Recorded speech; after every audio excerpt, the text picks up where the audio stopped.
sedekah yang paling dicintai Allah adalah sedekah yang disembunyikan. Malahan ada seorang sufi, dia punya kebiasaan kalau pergi sholat Jumat dia bawa uang, itu uang dia taruh di bawah tikar masjid. Dia niat sedekah kepada siapa saja yang nemuin itu duit. Maksudnya apa? Supaya yang nemuin nggak tahu siapa yang punya duit. Demikian dia saking ingin menyembunyikan sedekahnya. Karena sifat ria itu bisa memakan amal kita sendiri. Ria itu termasuk menyebut-nyebut kebaikan kita. Orang yang suka nepuk dada, sedikit-sedikit ngitungnya kalau nggak gua. Tuh kalau nggak gua tuh. Tuh yang belas itu kalau nggak gua, kalau nggak gua. Iya kalau nggak lu kenapa emang? Orang yang suka menepuk jasad, tuh biasanya memang begitu saudara-saudara. Kalau perang lagi berkecamuk, orang nggak sempat ngaku jadi pahlawan. Tapi begitu perang selesai, yang kagak kenal bedil ngaku pahlawan, mas. Itu sesuatu yang biasa. Oleh karenanya, orang-orang yang ikhlas dalam bersedekah, disembunyikannya sedekah itu Allah cinta betul. Malahan ada hadis memberikan jaminan, inna shadaqatal mar'il muslimi tazidu fil umri wa tadfa'u mitatas su'i. Sesungguhnya sedekahnya seorang mukmin tazidu fil umri, bisa menambah umur panjang, wa tadfa'u mitatas su'i, dan menyelamatkan manusia dari mati secara su'ul khatimah. Jadi siapa yang kepengen panjang umur, banyaklah sedekah. Yang bosan hidup, pelit terus. Sedekah menambah panjang umur dan menyelamatkan manusia dari mati secara su'ul khatimah. Pak, katanya umur itu nggak bisa ditambah, nggak bisa dikurangin. Kapan? Kalau ajal sudah datang. Fa idza jaa ajaluhum la yastakhiruna sa'atan wa la yastakdimun. Kalau ajal datang tidak bisa dimajukan, tidak bisa dimundurkan. Itu kalau ajal sudah datang. Tidak bisa lagi umur ditambah dikurangi, sudah datang. Tapi kalau belum datang, itu kan haknya Allah. Mau ditambah, mau dikurangi, hak prerogatif Allah. Sebagai pencipta manusia, Allah maha kuasa dan maha mampu. Sedekah ini menambah panjang umur dan menyelamatkan manusia dari mati secara su'ul khatimah. Itu orang mati kan sama ya, kondisinya mati, nggak nafas. Tapi hakikat mati kan lain-lain. Ada yang mati itu husnul khatimah, baik akhirnya. Misalnya lagi ngaji mati, lagi sholat mati, lagi sedekah mati. Ini yang dinamakan dengan husnul khatimah, baik di akhirnya.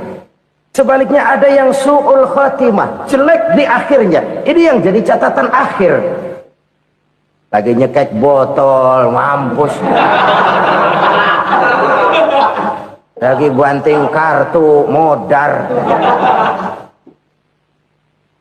Su'ul khatimah, jelek pada akhirnya. Sedekah menyelamatkan manusia dari mati secara su'ul khatimah. Dan kita semua kepengen mendapat husnul khatimah, jauh dari su'ul khatimah.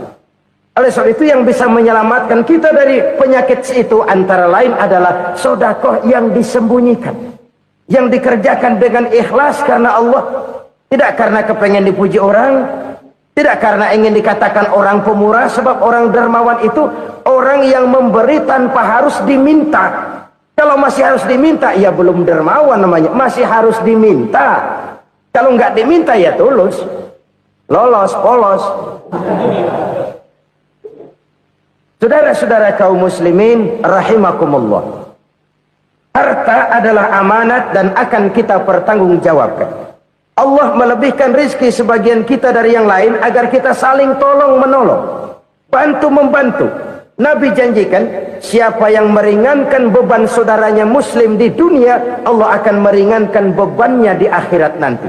Sebuah jaminan dari baginda Nabi.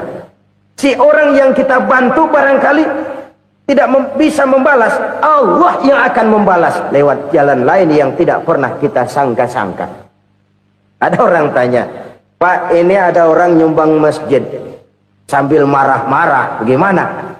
Saya bilang sumbangannya aja ambil, marahnya jangan. Marahnya jangan diambil, itu urusan dia. Saudara-saudara kaum muslimin rahimakumullah. Umat Islam ini kan umat yang punya potensi besar. Kadang kita merenung, kenapa kadang-kadang pembangunan masjid kok lambat sekali? Kalau hotel hari ini peletakan pertama, bulan depan peresmian. Supermarket hari ini peletakan batu pertama, minggu depan peresmian. Tapi kalau sudah yang namanya masjid, kadang-kadang peletakan batu pertama sekaligus jadi batu terakhir. 3 tahun, 4 tahun, campur nebar jalak di jalanan, duit dijaring kayak ikan sepat. Apa tidak ada orang Islam yang kaya? Banyak. Apa tidak ada pengusaha muslim yang jadi konglomerat? Ada. Lalu yang belum banyak itu yang komit terhadap nilai-nilai agamanya. Akhirnya kita jatuh jadi umat yang lemah.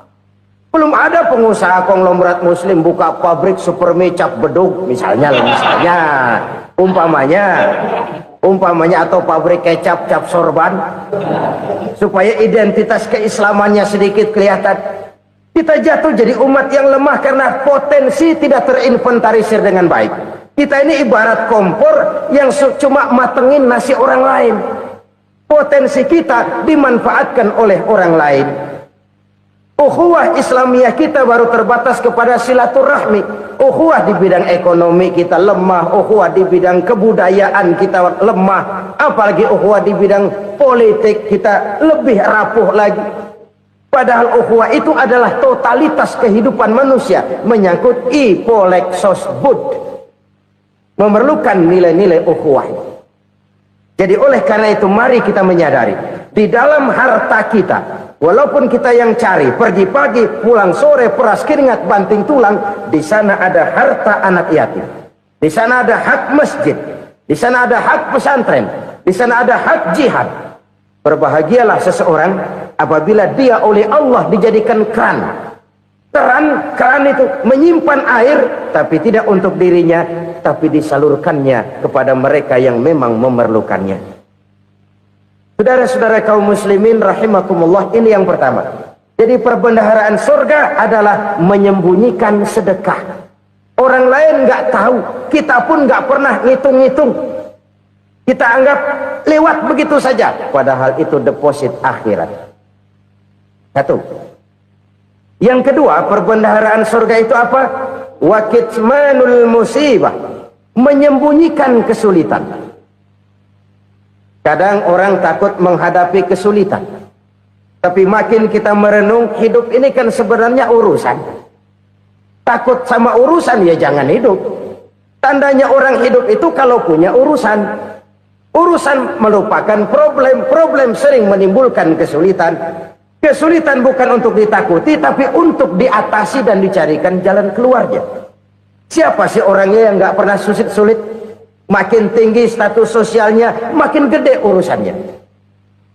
Makin tinggi kualitas imannya, makin berat tingkat kesulitannya. Cuma memang yang namanya enak itu seperti pelangi. Biang lala itu nggak pernah di atas kepala kita, di atas kepala orang melulu. Lu sih enak lu, kata kita. Dia juga bilang yang enak kan lu. Pelangi itu nggak pernah di atas kepala kita. Kata tukang beca, aduh enak ya naik Mercy. Kata tukang beca, apa yang di dalam mobil Mercy? Aduh enak bener tukang beca, di jok ngeringkuk ngorok pules bener.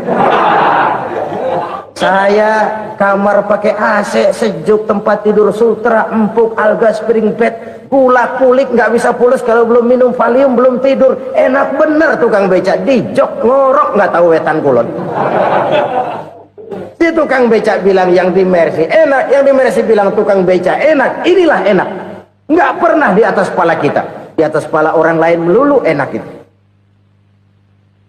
Nah, saudara-saudara, yang merupakan perbendaharaan surga itu orang yang bisa menyembunyikan kesulitan, baik pribadi ataupun rumah tangga. Nih terutama rumah tangga yang jadi soalnya. Kadang-kadang kita ini kalau senang Sebaliknya, kalau senang kita diam, kalem aja, cuek.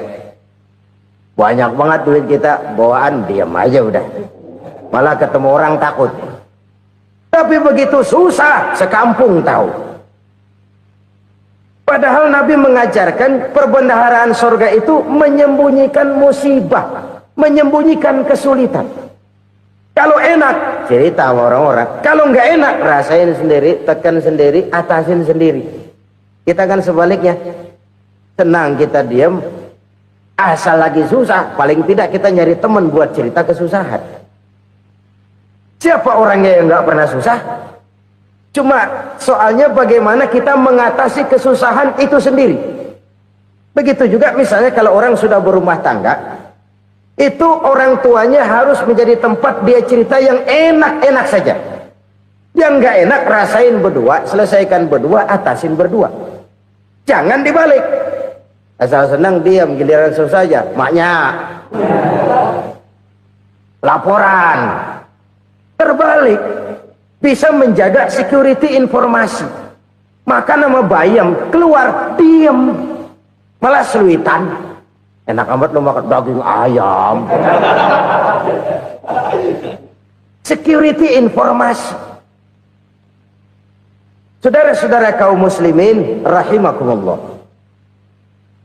Ujian yang terberat itu yang pernah diberikan kepada para nabi, para rasul, para aulia, para ulama. Makin tinggi keimanan, makin berat bentuk kesulitan. Ayo saya kemukakan satu contoh saja.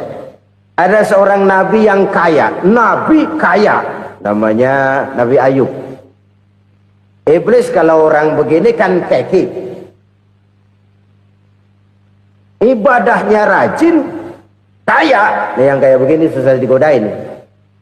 Kalau ibadahnya rajin, miskin, kali bisa disogok. Sini imannya mantap, ibadahnya rajin, kaya, nabi lagi. Oh, tapi namanya iblis nggak kurang akal. Laporan, Tuhan, kenapa Les? Ya ini bahasa saya, bahasa Qurannya sih nggak gitu. Itu hambamu yang namanya Ayub, dia rajin ibadah cuma karena dikasih kaya aja. Coba kasih miskin dia, berhenti dia sembahyang. Ah, kamu bisa aja. Saya tahu Ayub itu hambaku yang ikhlas. Saya buktiin Tuhan, silahkan. Dibuktiin lah, iblis turun ke alamin. Yang mula-mula dia lakukan, dia rusak sawah ladang Nabi Ayub. Dia binasakan binatang ternak Nabi Ayub. Sehingga dalam waktu singkat, jatuhlah Nabi Ayub dari orang paling kaya, jadi orang paling miskin. Beliau masih ibadah di mihrab dalam masjid. Datang iblis. Saudara Ayub, ya. Lagi ngapain? Ibadah. Nyembah Allah, nyembah Allah. Oh, percuma. Kenapa? Tuhan yang ente sembah nih, dia udah bikin miskin ente. Sawah ladang ente hancur lebur, binatang ternak binasa. Sekarang ente jadi orang paling miskin. Ngapain nyembah Tuhan kayak begitu? Tekor. Udah berhenti dah ibadah, berhenti ibadah. Ini iblis sama Tuhan laporannya lain, yang dikerjakan kepada Nabi Ayub juga lain. Benar begitu iblis kata Nabi Ayub? Iya. Sawah ladang saya habis, buras. Binatang ternak saya binasa, binasa. Saya miskin, bangpak. Apa jawab Nabi Ayub? Bukan innalillahi, ya ini hebat. Alhamdulillahillazi a'tani wa akhza minni. Segala puji bagi Allah yang telah memberikan harta kepada saya dan sekarang mengambilnya lagi. Alhamdulillah. Allah yang ngasih, Allah yang ambil. Itu mah urusan Allah. Iblis cuman ibadah jalan terus, sujud lagi Nabi Ayub. Iblis seleher gondok banget. Dasar Nabi nggak mempan dia apa-apain. Miskin malah alhamdulillah. Allah yang ngasih, Allah yang ngambil. Jadi kalau kita tidak komit, kita tidak terikat kepada kaya, miskin, senang, susah, apa yang bisa bikin kita susah? Jadikan kekayaan, kemiskinan, jadikan senang, susah sebagai anak buah yang bisa kita atur. Jangan kekayaan ngatur kita, jangan kemiskinan ngatur kita. Kita yang harus mengatur mereka. senang susah, kaya miskin, bahagia sengsara, jadikan itu anak buah yang bisa kita atur.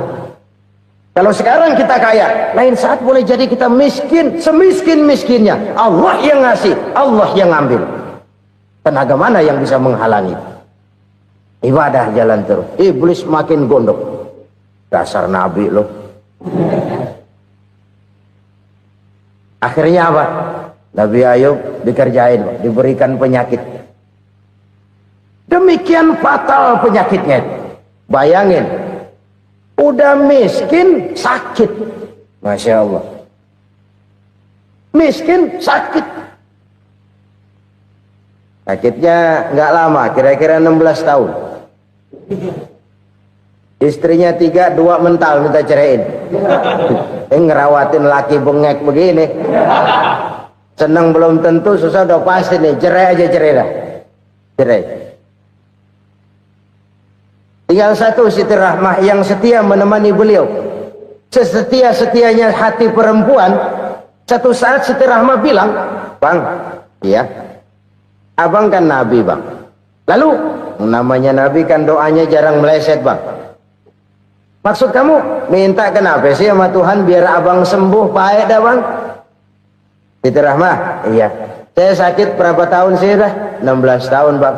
Sebelum ini saya sehat berapa tahun? Ya kira-kira 60 tahun, Bang. Nah, coba ente banding-bandingin, Rahmah.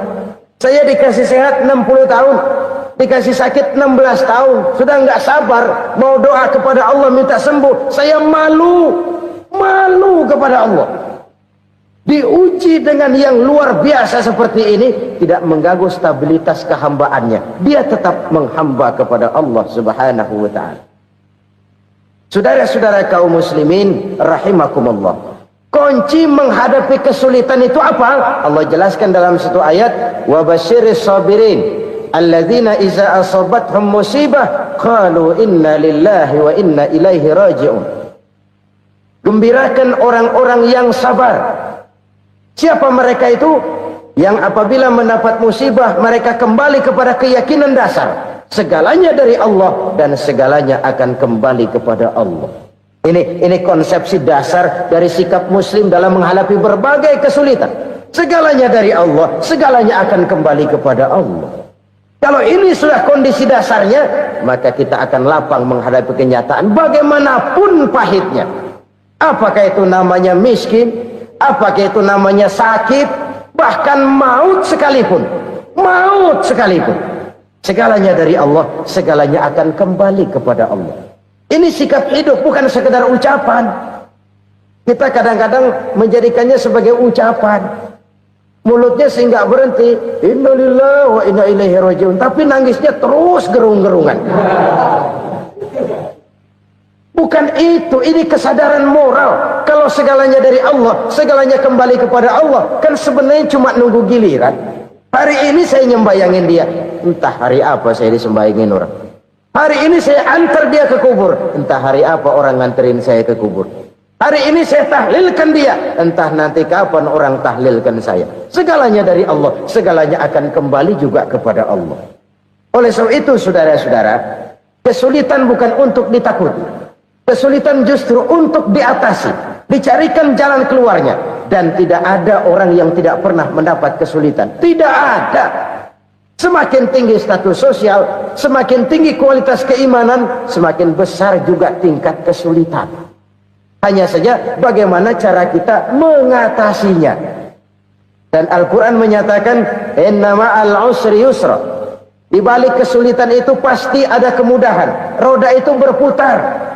Karena itu Rasulullah sallallahu alaihi wasallam mengingatkan kepada kita, ta'arraf ilallahi firraha ya'rifka fisyiddah. Ingatlah kepada Allah di waktu kamu senang, supaya Allah ingat kepada kamu di waktu kamu susah. Kalau waktu senang kita ingat kepada Allah, kita susah, Allah tidak akan meninggalkan kita. Tapi kalau waktu senang kita jauh dari Allah, sujud tidak sempat, dengan masjid jauh, ketika senang kita lupakan Allah. Nanti begitu kita susah, Allah lupakan kita. Dan itu menyakitkan. Oleh karena itu orang-orang tua kita dulu bilang, kalau lagi sehat ingat-ingat lu bakal sakit nanti.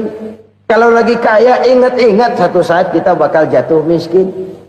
Bahkan kalau lagi muda, ingat-ingat kita bakal tua. Dan yang terpenting, kalau lagi hidup, ingat-ingat kita bakal mati. Saudara-saudara kaum muslimin rahimakum.